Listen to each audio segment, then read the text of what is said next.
Not underestimate it.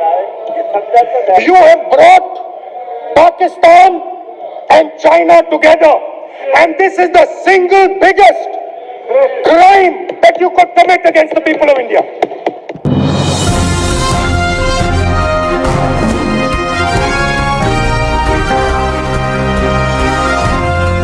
दोस्तों नमस्कार। अचानक सीज फायर से परेशान आज लोगों की क्या प्रतिक्रिया रही, आज इसके ऊपर बात करेंगे कांग्रेस की प्रतिक्रिया पर, और बात करेंगे कुछ यूट्यूबर्स ने क्या बताया और क्या रणनीतिक हुआ।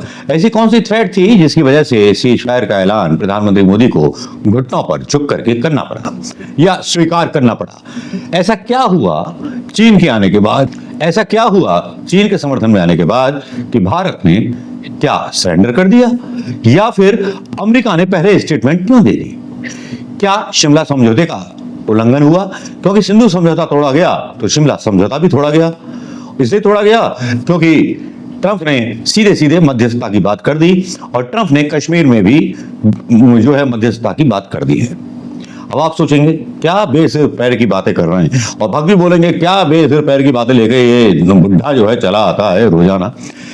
भाई बुढ़े हैं लेकिन बहुत तजुर्बेकार हैं। तजुर्बेकार इसलिए हैं क्योंकि इतनी जो थी इंसल्ट जितनी हो रही है सोशल मीडिया पर, और जिस तरह से गोदी मीडिया की मजाक पाकिस्तान में उड़ाया जा रहा है, उससे हम शर्मसार इसलिए हैं क्योंकि प्रधानमंत्री मोदी ने अपने चुनाव जीतने के लिए इस मीडिया को इतनी छूट दी कि इसने भावावेश में और प्रधानमंत्री मोदी के गुणगान में वो हद पार कर दी जो अंतरराष्ट्रीय रूप से पार नहीं की जा सकती, और जिसको इन्होंने किया। और ऐसे ऐसे वीडियो जैसे कि इस्लामाबाद पर कब्जा, लाहौर पर कब्जा, आसिफ मुनीर ने जो था शाहबाज को गिरफ्तार कर लिया, आसिफ मुनीर के घर पे गोलाबारी हो गई, इस तरह की पता नहीं क्या क्या खबरें चलाई, जिसकी वजह से हंसी का पात्र मीडिया बन गया। और सही माने तो देश में भी अब इस मीडिया पर कोई यकीन नहीं करेगा। इस पर क्या यकीन नहीं करेगा, बल्कि जो भी स्टेटमेंट आएंगे सरकार की तरफ से उस पर भी कोई यकीन नहीं करेगा। हालांकि सरकार अब कितना भी बोले कि हमने इतने ठिकाने ये किए, वो किए, ये किए, उससे होता क्या है? क्योंकि आपका जो मीडिया है वही गलत प्रचार कर रहा था जिसकी मजाक पाकिस्तान में उड़ रही है। तो किन खबरों पर हिंदुस्तान के लोग भरोसा करें? इस अविश्वास के माहौल में जी रहा है आज का हिंदुस्तानी, जिसे ये नहीं पता कि कल क्या होगा और हमारी सरकार क्या फैसले लेने वाली है। जब हमारी सेनाएं, जैसा कि मीडिया बताता है और जैसे कि सरकार की प्रेस कॉन्फ्रेंस कराई जाती है कर्नल सोफिया के द्वारा, उसमें बताया जाता कि हम अपर हैंड है हमारा, हमने बहुत सारे जो थे एयर स्ट्राइक्स की, काफी सारे उनके एयरबेस हमने नष्ट कर दिए। ये सब कुछ चलता है, भारतीयों का मनोबल ऊंचा रहता है, शहादत देने वाले सैनिकों को जो है एक ऊर्जा मिलती है। वो ये नहीं सोचते कि भारत माता के लिए बलिदान कर, लेकिन देश के लिए बलिदान देना उनके लिए सबसे जरूरी होता है, और वो उस कर्तव्य को निभाते हैं। जो मर गए पहलगाम में, उनका सवाल कहीं पीछे छूट जाता है। उसके बाद युद्ध में जब पूंछ पर गोलाबारी होती है, निर्दोष नागरिक मारे जाते हैं, 2 जुड़वा बच्चे मारे जाते हैं, उनका सवाल भी पीछे छूट जाता है। प्रधानमंत्री भूल जाते हैं युद्ध विराम की घोषणा करवाने से पहले ट्रंप के द्वारा कि यहां कुछ कश्मीरियों को दर्द हुआ है। हम पीओके के कश्मीर को लेने की बात करते हैं, लेकिन हम कश्मीरियों को वो सुविधाएं नहीं देते जो सुविधाएं देनी चाहिए। पर कैपिटा इनकम अगर उनकी बढ़ जाएगी तो जो पाक ऑक्यूपाइड कश्मीर है वो अपने आप हमारे मुल्क में चला जाएगा, वहां अपने आप आंदोलन हो जाएंगे। इसको कहते हैं स्ट्रेटजी, जिसको बनाने में डोवाल साहब जैसे, जिनको बोला जाता है कि बहुत बड़े चाणक्य हैं, अमित शाह साहब बहुत बड़े चाणक्य हैं, और मोदी जी खुद बहुत बड़े चाणक्य हैं, व्यापारी हैं। वो तो वीडियो में बोलते हुए दिखाई देते हैं जितना व्यापारी साहस कर लेता उतना एक सेना का जवान नहीं कर सकता। ये वीडियो बहुत वायरल हो रहे हैं इस चीज को लेकर के। लेकिन अब सवाल उठता है कि अचानक से क्या हुआ। यहां बताया जा रहा है कि परमाणु युद्ध हो सकता था, परमाणु युद्ध की संभावनाएं थी, कई यूट्यूबर्स बोल रहे हैं, और परमाणु युद्ध की भनक जो थी लग गई अमेरिका को। उधर चीन भी साथ में आने वाला था, तुर्की भी साथ में था, तुर्की सप्लाई कर रहा था मिसाइल की, ये था ब्ला ब्ला, दुनिया भर की ये सारी चीजें सुन सुन करके पक गया हूं। लेकिन मुझे शर्म आती है अपनी विदेश नीति पर और जयशंकर प्रसाद पर, जिन्होंने प्रधानमंत्री मोदी को गुमराह किया। पहली गलती यह थी कि चीन के साथ व्यापार नहीं करना चाहिए था, लेकिन प्रधानमंत्री मोदी तो जिनपिंग के साथ झूला झूलते हुए कई बार देखे गए। ये तब भी पहुंच गए थे जब कांग्रेस की सरकार थी तो चीन से अपने रिश्ते बढ़ाए थे, लेकिन तब मुख्यमंत्री नरेंद्र मोदी को किसी कांग्रेसी ने गद्दार नहीं बोला था। लेकिन यहां विपक्ष के नेता को कई बार गद्दार बोला जा चुका है, यह बात आपको भी पता होगी। आज का वीडियो इसी से शुरू करते हैं। मैं मनोज कुमार शर्मा एक बार फिर आजाद हिंद आवाज के लिए आपके बीच में। दोस्तों, आज का वीडियो सेंसिटिव है, पूरा देखेंगे तो थोड़ा अच्छा लगेगा, क्योंकि शब्द छूट गए तो मोटिव खत्म हो जाएगा। आज सोशल मीडिया पर क्या प्रतिक्रिया थी वो भी डालूंगा, और यहां कितना गुस्सा सोशल मीडिया पर है और कितनी मजाक पूरी मीडिया की उड़ रही है ये भी मैं बताऊंगा आपको। यहां पर बात होती है ट्रंप के इंटरवेंशन को लेकर के।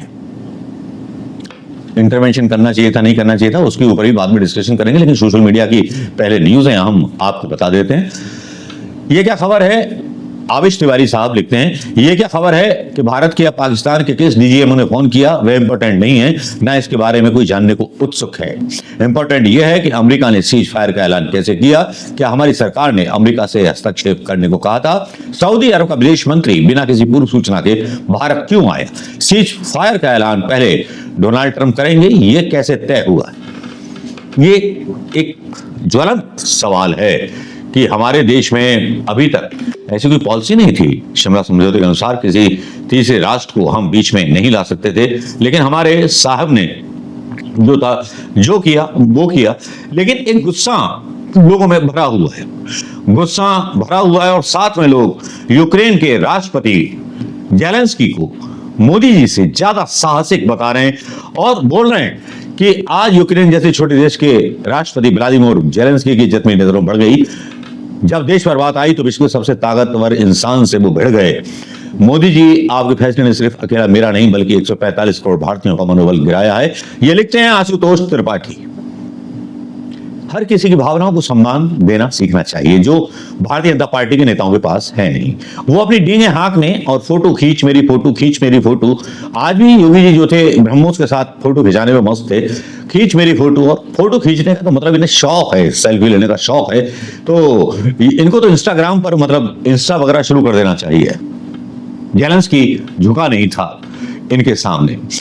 और यहां मीम्स बन रहे हैं। एक बाबा मंचूरी बाबा की एक ट्विटर पर बाबा मैचू बेरा का है, उसमें 2 फोटो डाली जाती हैं जिसमें लिखा जाता है व्हाट इंडिया वांट विक्ट्री। ये सरेंडर की फोटो है, जनरल नियाजी खान, और नीचे है ट्रंप पीछे खड़े हैं और मोदी जो हैं लिख रहे हैं कुछ, और what India got cease fire. इस तरह की मजाक प्रधानमंत्री के खिलाफ जब उड़ाई जाती है तो मेरा खून खोलने लगता है। सच्ची बात तो ये है, वो हमारे देश के प्रधानमंत्री हैं। जब उनकी बेइज्जती किसी भी पॉलिसी के तहत, उनके जानकारों के तहत, एक सीधा व्यक्ति है, अच्छा व्यक्ति है, कोई प्रॉपर्टी नहीं बनाई, कुछ नहीं बनाया, इस व्यक्ति की कोई संतान नहीं है, लेकिन इस व्यक्ति को मोहरा बनाकर, क्योंकि इनको फोटो खिंचवाने का और देश में अपना नाम कमाने का एक नया इतिहास बनाने का शौक है प्रधानमंत्री मोदी जी को, वो होता है यार। उनकी जगह कोई भी होगा वो ऑब्वियसली यही काम करेगा, लेकिन उनको कितना गुमराह किया गया, आज उनको कितना शर्मिंदगी का सामना करना पड़ रहा होगा बता नहीं सकते। लेकिन यहाँ बीजेपी के कुछ लोग भी बोल रहे हैं कि साहब जो था हमने न्यूक्लियर पावरों को भी निशाना बनाया। लेकिन यहाँ अभिषेक उपाध्याय पत्रकार हो रहे हैं, वो एक वीडियो यहाँ पर डालते हैं, बोलते हैं यूके में पाकिस्तान के हाई कमिश्नर मोहम्मद फैसल का बड़ा बयान, भारत और पाकिस्तान के बीच युद्ध विराम की डील में अमेरिका के साथ सऊदी अरब का रोल। लेकिन यहां पर गुस्सा इस बात को लेकर के है कि ये जो ट्रंप है ये आया तो आया क्यों बीच में। और ट्रंप के बारे में नेहा सिंह राठौर जो विवादित रही हैं, जिनके वीडियोस पाकिस्तान में भी दिखाए गए, जिनको लेकर के मतलब भारतीय जनता पार्टी के समर्थकों ने बहुत सारी बातें बनाई जो पाकिस्तान इनका फायदा उठा रहा है। वो लिखती हैं कि जिस ट्रंप ने भारतीयों को बेड़ियों बांधकर दुनिया भर में अपमानित किया वो भारत का हितैषी कैसे हो सकता है। क्या भारत और पाकिस्तान के आपसी मामले में उसकी मध्यस्थता स्वीकार की जा सकती है। ये किस तरह की कूटनीति है। अमेरिका से लौटे हरविंदर ने बताया, एक पोस्टर डाला है कि 40 घंटे तक हाथ में हथकड़ी पैरों में जंजीर बांधे हुए था। ट्रंप हिंदुस्तानी को पहले ही जो है बेइज्जत कर चुके हैं। वो ट्रंप लिखते हैं कि जो है हम अब कश्मीर के मामले में भी, मैं आपको बता दूं, अशोक कुमार पांडे का ट्वीट है। वो लिखते हैं कि शिमला समझौता खत्म होने का परिणाम है कि अब ट्रंप मसला कश्मीर पर मध्यस्थता करेगा। पाकिस्तान 80 साल पहले बना, लेकिन वह हिंदू मुसलमान के पाकिस्तान नैरेटिव को चलाते हुए 1000 साल की बात करता है। पीओ गुलानी की बात थी, कश्मीर जाता हुआ दिखाई दे रहा है। ये अशोक पांडे एक वरिष्ठ पत्रकार हैं। हम तो वैसे ही ठीक है चुट्टे पत्रकार हैं, यहां से मिली खबर उठाई और बेच दी, तो इसको टिकिया छोटे पत्रकार बोलेंगे ना। खुश हो लो वक्त। यहां लिखते हैं Donald Trump, I am very proud of the strong and unwaveringly powerful leadership of India and Pakistan for having the strength. मतलब हमारे प्रधानमंत्री की बराबरी शाहबाज खान जैसे टुच्चे आदमी के साथ कर रहे हैं जो लोन लेकर के आया है। Wisdom and fortitude to fully know and understand that it was time to stop the current aggression that could have led to the death and destruction of so many and so much millions of good and innocent people could have died. Your legacy is greatly enhanced by your brave action. I am proud that USA was able to help you arrive at this historic and heroic decision. While not even discussed, I am going to increase trade substantially with both of these great nations. Additionally, I will work with you both to see if after 1,000 years a solution can be arrived at concerning Kashmir.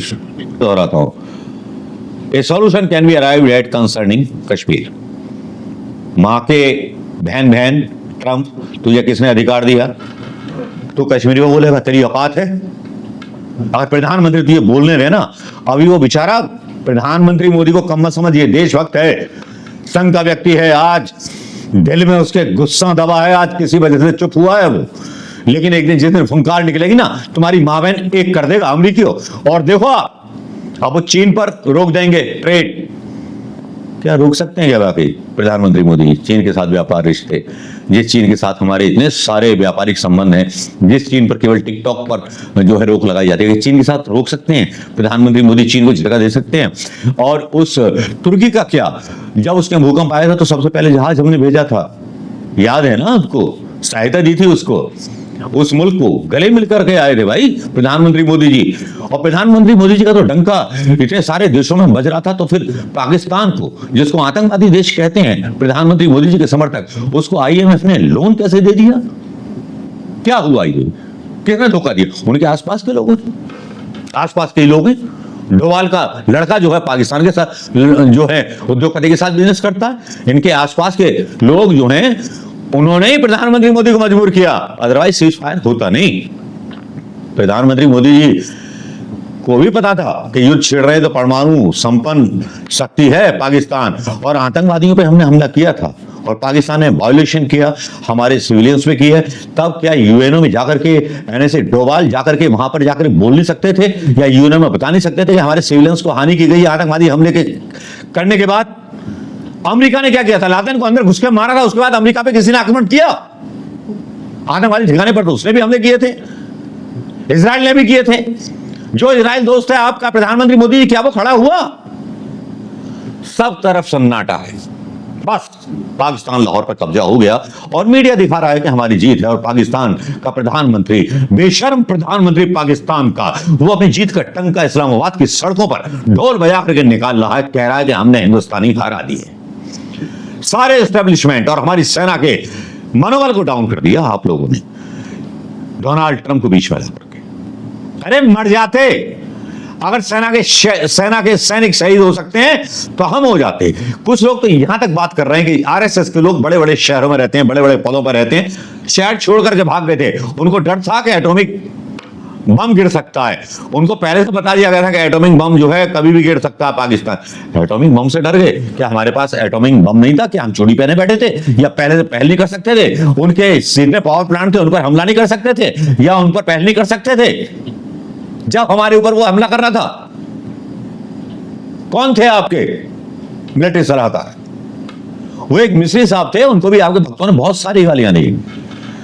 लेकिन चलिए छोड़िए, युद्ध बुरा होता है किसी भी देश के लिए और होना भी नहीं चाहिए। लेकिन जो सवाल उठ रहे हैं वो ये सवाल उठ रहे हैं, एक नैरेटिव बनाया जा रहा है कि परमाणु युद्ध से डर करके प्रधानमंत्री मोदी को डराया गया अमेरिका के द्वारा, और चीन साथ में आ गया था, इसलिए प्रधानमंत्री मोदी जी ने उनके दबाव में सीज फायर कर दिया। और पाकिस्तान की पहले बोले कि डीजीएमओ से फोन कराओ, तो डीजीएमओ ने फोन किया पाकिस्तान पे। उसके बाद ये सारी बातें हुई। आज भी हमारी आर्मी ने प्रेस कॉन्फ्रेंस की और अपना पक्ष साफ किया है। देखिए, हमारे पास इतना कब्जा हो चुका है और हम तैयार थे हर तरह से, लेकिन सरकार और नेता मौतों पर राजनीति करते हैं, ये समझ में मेरे आ गया। केवल जिस तरह से मीडिया शोर मचा रहा था, लग रहा था कि जैसे चुनाव यही जिता के छोड़ेगा, इस्लामाबाद पर कब्जा कराकर, लाहौर पर कब्जा करा। लेकिन एक संवेदनशीलता उन लोगों के लिए भी लाइए। वो मसला कहां गया, वो आतंकवादी कहां गए, जिन आतंकवादी ने जो था पहलगाम अंजाम दिया था, वो कहां गए? वो पाकिस्तान से मांगे आपने? क्यों कर लिया फैसला? जब आतंकवादियों के खिलाफ आपने स्ट्राइक की थी तो उन आतंकियों को अभी तक गिरफ्तार क्यों नहीं किया गया? आप मनमोहन सिंह पे सवाल उठाते हैं कि मनमोहन सिंह और इंदिरा गांधी याद आ रही है, पहले याद नहीं आई, इतने हमले हुए, इंदिरा गांधी याद नहीं आई। अबे वो बेवकूफ हो, ए मूर्ख लोगों, शांत हो जाओ थोड़ा सा। इंदिरा गांधी ने बांग्लादेश बनवा दिया था और वो बाकायदा स्ट्राइक हुई थी, ठीक है। अब तुम मोदी की नाकामयाबी का जो ठीक रहा है, इंदिरा के नाम पर गाली देते रहो, मिस्री को अपने गाली देते रहो, इससे कुछ बात नहीं बनने वाली। लेकिन इतनी बात तय है कि हमारे प्रधानमंत्री मोदी पर कई सवाल उठ रहे हैं कि वो अमेरिका के दबाव में आ गए, वो परमाणु युद्ध से डर गए। नैरेटिव ये बनाया जा रहा है परमाणु युद्ध हुआ होता तो हिंदुस्तान में लाशें बिक जाती, मतलब हमारे पास परमाणु बम नहीं है, वो सुतली बम वाले पटाखे हैं हमारे पास। तो पाकिस्तान को डर नहीं था। जब इंटेल आया कि परमाणु हमले हो सकते हैं, तब क्या अमेरिका की तरफ भागे गए थे प्रधानमंत्री मोदी जी? तो परमाणु हमला कर देते, खत्म कर देते उस नस्ल को जिस नस्ल ने केवल नफरत सिखाई है, कट्टरपन सिखाया है।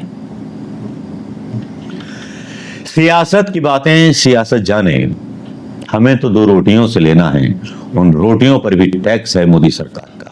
इतनी बात कहूंगा और नमस्कार करूंगा। जय हिंद दोस्तों। लेकिन जाते जाते एक वीडियो यहां पर डालना चाहूंगा राहुल गांधी का, जिस राहुल गांधी ने इनको खबरदार किया था। सुनिए राहुल गांधी ने क्या कहा था। Of India's foreign policy has been to keep Pakistan and China separate. This is fundamental for India. And what you have done is you have brought them together. Today, do not be under any illusion. Do not underestimate the force that is standing in front of you. Do not underestimate the power that stands in front of us.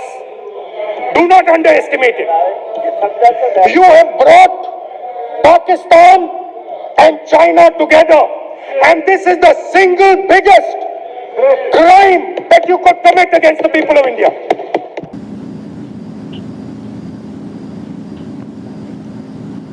Rahul Gandhi ने कहा था कि अगर पाकिस्तान और चीन साथ आ गए तो देखिएगा क्या हो जाएगा, और वही हुआ। चीन जब ट्रेड वार चला तो चीन और पाकिस्तान पास पास आ गए। पहले पाकिस्तान अमेरिका से हथियार लेता था, अब चीन से लेता है। इसमें ट्रंप ने जो बयानबाजी की है, जो मध्यस्थता निभाई है, इसमें अमेरिका ने बहुत बड़ी डील पाकिस्तान के साथ की होगी। आईएमएफ पर जब लोन लेने गया इनका प्रधानमंत्री पाकिस्तानियों का, और प्रधानमंत्री मोदी अकेले रह गए, तब इनको समझ में आ जाना चाहिए, पत्रकारों को समझ में आना चाहिए कि विश्वगुरु बनने के लिए दबाव डालना पड़ता है। किसी के सामने झुकना जो है बुद्धिमानी नहीं कहलाई जाती, झुकाने में बुद्धिमानी है। आप अमेरिका के सामने टैरिफ वार में सरेंडर कर गए, आप चीन के साथ व्यापार करते हैं, उन लोगों के साथ रहते हैं जो लोग आपके खिलाफ उठ खड़े होते हैं, तुर्की को आप मदद भेजते हैं, तो फिर विदेश नीति ने आपको ज्ञान क्यों नहीं दिया? नमस्कार, जय हिंद दोस्तों।